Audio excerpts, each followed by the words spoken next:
2000 টাকার বেশি UPI payment করলেই দিতে হবে 1.1% চার্জ। নিশ্চয়ই সেম রিয়াকশন আপনাদেরও হয়েছিল, কিন্তু ঘাবড়াবেন না, এই চার্জ আমাদের জন্য নয়।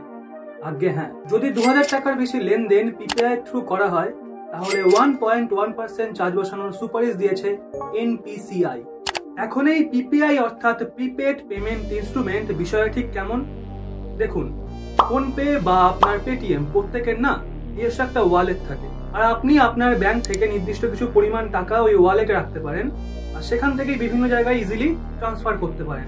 এখন যদি আপনি আপনার ওয়ালেট থেকে 2000 টাকার বেশি কোথাও পেমেন্ট করেন তাহলে আপনার ব্যাংকে 1.1% চার্জ দেবে ওই কোম্পানি, আপনি নয়। ধরুন আপনি একজন পেটিএম ইউজার, আর সেই পেটিএম এর ওয়ালেট থেকে আপনি কাউকে 2000 টাকার বেশি পেমেন্ট করলেন, তাহলে আপনার ব্যাংকে 1.1% চার্জ দেবে পেটিএম, আপনি নয়। তাহলে আর চিন্তা করতে হবে না, ইউপিআই পেমেন্ট আমাদের জন্য এখনো ফ্রি।